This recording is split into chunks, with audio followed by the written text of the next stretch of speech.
आज हम James clear की किताब एटॉमिक हैबिट्स पर थोड़ी गहराई से बात करेंगे। हमारे पास एक समीक्षा है इसकी, तो उसी के नज़रिए से देखते हैं। मकसद ये है कि इस किताब के जो सबसे काम के आइडियाज़ हैं उन्हें समझें।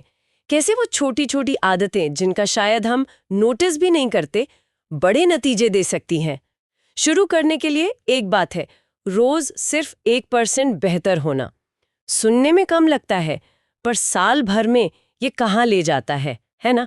तो ये एटॉमिक हैबिट्स हैं क्या असल में, जिनका इतना जिक्र है? हाँ बिल्कुल। एटॉमिक मतलब अणु जैसा छोटा। ये वही छोटी एकदम मामूली सी लगने वाली लेकिन लगातार की जाने वाली आदतें हैं, और वक्त के साथ ये जुड़ती जाती हैं, कंपाउंड होती हैं और फिर बड़े सुधार लाती हैं। लेखक का जोर बड़े धमाकों पर नहीं, रोज की छोटी किश्तों पर है। अच्छा। और समीक्षा भी इसी बात को हाईलाइट करती है कि ये ज्यादा टिकाऊ तरीका है शायद। और यहीं पर लेखक का सिस्टम पर जोर देना बहुत जरूरी हो जाता है। सिस्टम। हाँ, किताब में एक लाइन है जो मुझे लगता है समीक्षा में भी काफी अहम मानी गई होगी। आप अपने लक्ष्यों के स्तर तक नहीं उठते, आप अपने सिस्टम के स्तर तक गिरते हैं। ओहो, ये तो गहरी बात है। मतलब सिर्फ इच्छा रखना काफी नहीं है। बिल्कुल नहीं। एक पूरा ढांचा, एक सिस्टम बनाना पड़ता है जो आपको सपोर्ट करे। तो इसी सिस्टम का एक हिस्सा वो हैबिट लूप है। समीक्षा में इसका जिक्र था, क्यू, क्रेविंग, रिस्पॉन्स, रिवॉर्ड। संकेत, इच्छा, क्रिया और इनाम। ये काम कैसे करता है? कोई आसान सा उदाहरण? हाँ, ये एक तरह का दिमागी चक्कर है। जैसे मान लीजिए आपके फोन पर बत्ती जली, वो हुआ क्यू यानी संकेत। हाँ। फिर आपको जानने की इच्छा हुई कि किसका मैसेज है, ये हुई क्रेविंग। हाँ, होती है। आपने फोन उठाया और देखा, ये हुआ रिस्पॉन्स, क्रिया।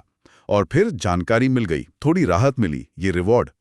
ये रिवॉर्ड दिमाग को सिग्नल देता है अगली बार फिर यही करना, मजा आया था। अच्छा, तो इस लूप को समझकर हम आदतें बना या बिगाड़ सकते हैं? बिल्कुल। अच्छी आदत बनानी है तो क्यू को स्पष्ट करो, क्रेविंग बढ़ाओ, रिस्पॉन्स आसान करो, रिवॉर्ड संतोषजनक बनाओ। और बुरी आदत के लिए इसका उल्टा। सही है। अच्छा, एक और चीज जो समीक्षा में बहुत इंटरेस्टिंग लगी, पहचान आधारित आदतें। ये क्या है? मतलब सिर्फ ये नहीं सोचना कि मुझे रोज कसरत करनी है, बल्कि ये सोचना कि मैं एक सेहतमंद इंसान हूँ। हाँ हाँ बिल्कुल। ये बहुत बहुत पावरफुल आइडिया है, और शायद समीक्षा ने इसे सही पकड़ा है। ये सोच के स्तर पर बदलाव है। आप क्या करते हैं उससे ज्यादा जरूरी है कि आप खुद को क्या मानते हैं। अच्छा। तो जैसे आपने कहा, सिर्फ ये नहीं कि किताब पढ़नी है, बल्कि ये कि मैं एक रीडर हूं। आपकी पहचान आपके एक्शन को गाइड करती है। किताब में एक और बात है जो शायद समीक्षा को भी पसंद आई होगी।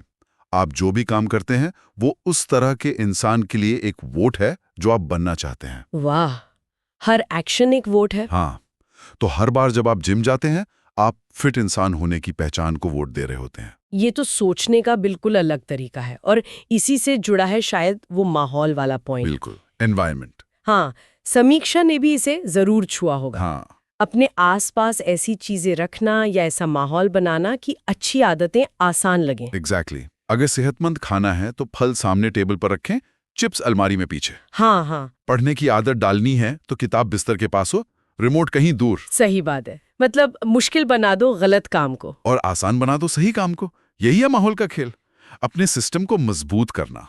तो अगर हम समेटें तो समीक्षा के हिसाब से मुख्य बातें हैं: रोज 1% सुधार, वो हैबिट लूप वाला विज्ञान, पहचान का महत्व और माहौल को अपने पक्ष में करना। समीक्षा ने इसे बहुत प्रैक्टिकल, आसान और साइंस बेस्ड बताया है। 5 में से 5 स्टार भी दिए हैं।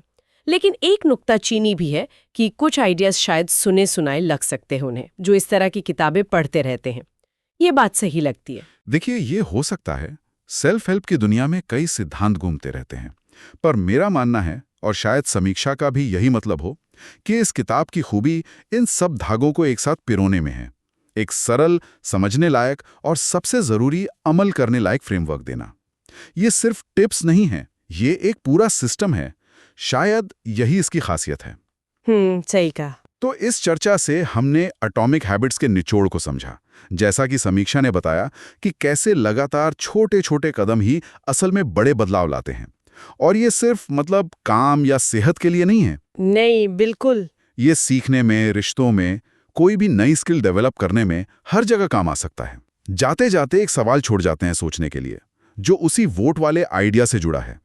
अगर हमारा हर काम, चाहे कितना भी छोटा हो, उस पहचान के लिए एक वोट है जो हम बनना चाहते हैं, तो आज के दिन हमारे रोजमर्रा के एक्शंस किस पहचान को वोट दे रहे हैं, किसके पलड़े को भारी कर रहे हैं?